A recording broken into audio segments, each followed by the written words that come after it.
वैज्ञानिक मानते हैं कि स्ट्रिंग थ्योरी के अनुसार ब्रह्मांड में 11 डायमेंशंस हैं। वैज्ञानिक ये भी मानते हैं कि ब्रह्मांड में हर जगह पर समय की रफ्तार अलग अलग है और ये सब खोजें वैज्ञानिक ने पिछले कुछ सौ सालों में ही की है। लेकिन क्या हो अगर मैं आपसे कहूं कि जितना प्राचीन हमारा सनातन धर्म है उतना ही आधुनिक इसका विज्ञान है। प्राचीन हिंदू ग्रंथों में यूनिवर्स के बारे में वो चीजें पहले ही बताई जा चुकी है जिन्हें विज्ञान आज मान रहा है।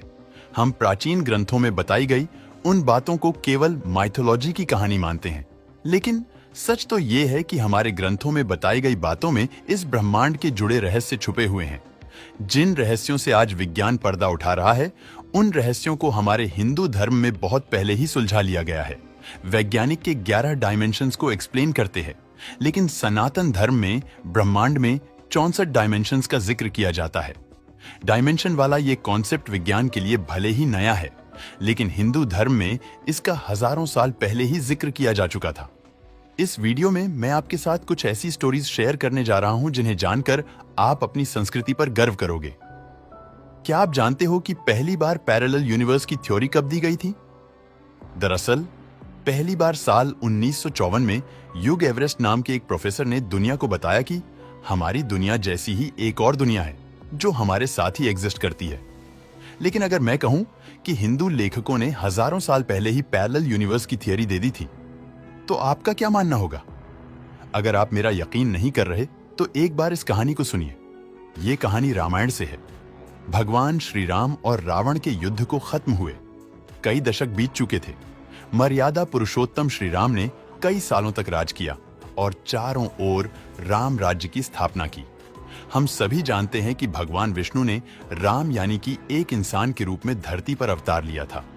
अब बिल्कुल एक आम इंसान की तरह उन्हें अपने जीवन को समाप्त कर बैकुंठ की ओर निकलना था। लेकिन वो यह बात जानते थे कि उनके सबसे बड़े भक्त हनुमान उन्हें धरती से जाने नहीं देंगे। श्री राम जी को बचाने के लिए वो खुद यमराज तक से लड़ सकते थे।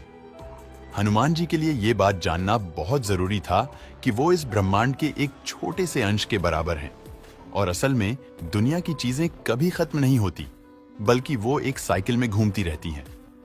इस महत्वपूर्ण बात को समझाने के लिए श्री राम जी ने एक बहुत ही चतुर लीला का प्लान बनाया। उन्होंने जमीन के अंदर एक छोटी सी दरार बनाई और उसके अंदर अपनी अंगूठी फेंक दी। इसके बाद उन्होंने हनुमान जी को बुलाया और उन्होंने हनुमान जी से अंगूठी को निकालने के लिए कहा। हनुमान जी ने तुरंत अपने आकार को छोटा किया और उस दरार के अंदर घुस गए और ज्यादा नीचे जाने लगे और अंत में वह धरती के सबसे निचले भाग में पहुंच गए और उन्हें वहां पर नागलोक के देवता वासुकी जी मिले। हनुमान जी ने वासुकी को प्रणाम किया और उनसे कहा कि मेरे प्रभु श्री राम की अंगूठी यहां पर नीचे गिरी है, क्या आपने कहीं देखी है? यह सुनकर वासुकी का सबसे पहला सवाल था, आप कौन से वाले राम भगवान की बात कर रहे हो?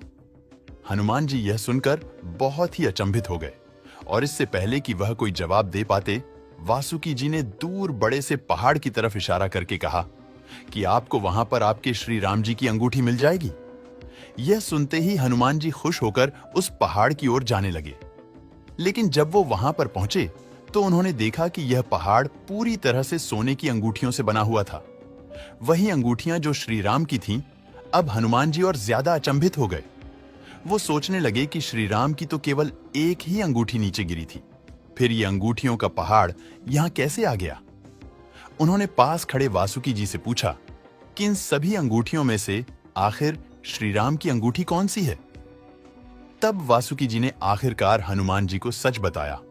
उन्होंने कहा कि हर ब्रह्मांड के हर त्रेता युग में प्रभु श्री राम एक दरार बनाकर अपनी अंगूठी यहां पाताल लोक में फेंक देते हैं, ताकि आपको ज्ञान हो सके कि आपके प्रभु श्री राम इस अनंत ब्रह्मांड में इकलौते श्री राम नहीं हैं, बल्कि बिल्कुल इसी काल की तरह दूसरी दुनिया में भी प्रभु श्री राम बिल्कुल ऐसी ही लीला रच रहे हैं। ये कहानी एक तरह से मनुष्यों द्वारा बताए गए पैरेलल यूनिवर्स को कंफर्म कर देती है। केवल भगवान राम ही नहीं थे जिन्होंने ने पैरेलल यूनिवर्स को दिखाने की एक लीला रची थी। श्री कृष्णा की भी एक ऐसी ही कहानी बहुत प्रचलित है जिसमें मल्टीवर्स की बात की गई है। एक बार ब्रह्मा जी श्री कृष्ण से मिलने द्वारका आ पहुंचे। श्री कृष्ण के महल के सामने कुछ द्वारपाल खड़े थे। ब्रह्मा उन द्वारपालों से कहते हैं कि जाकर कृष्णा से कहें कि उनसे मिलने ब्रह्मा आए हैं। द्वारपाल तुरंत श्री कृष्ण के पास गए और उनसे कहा कि आपसे मिलने ब्रह्मदेव आए हैं। इस पर श्री कृष्णा ने द्वारपाल से कहा कि सबसे पहले आप उनसे पूछकर आइए कि वो कौन से वाले ब्रह्मा हैं। द्वारपाल एक बार फिर ब्रह्मा जी के पास गया और उनसे पूछा कि आप कौन से वाले ब्रह्मा हैं। यह सुनकर ब्रह्मा बहुत चकित हो जाते हैं और वो सोचते हैं कि आखिर ये सवाल मुझसे पूछा भी कैसे जा सकता है।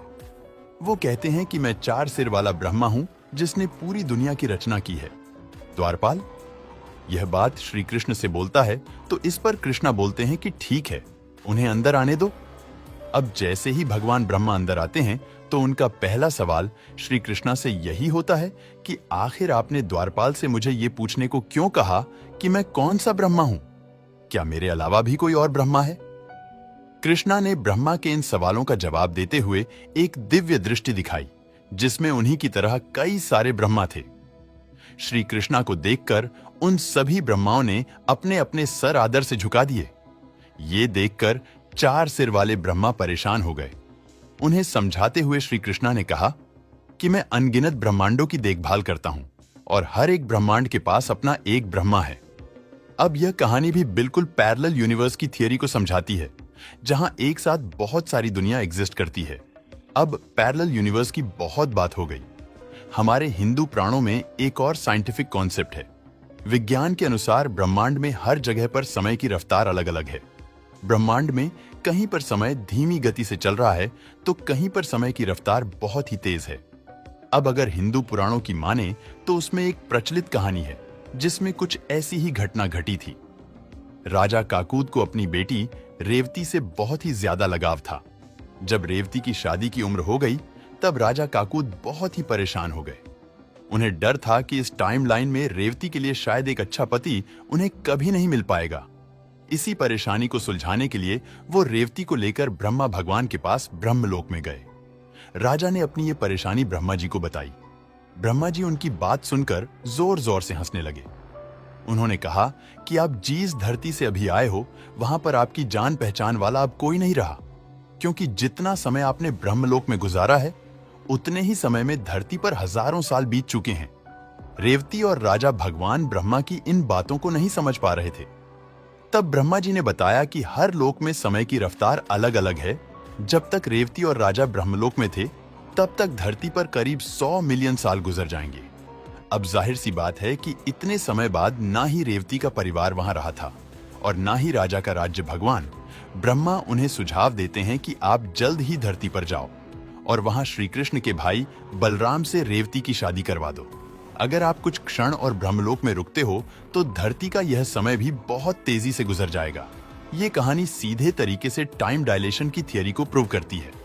दोस्तों, इस वीडियो को बनाने का मकसद मेरा सिर्फ यही है कि आप ये जान पाओ कि हमारा हिंदू धर्म कितना प्राचीन और साइंटिफिक है। अगर आपको ये वीडियो अच्छा लगा हो तो इसे लाइक जरूर करें।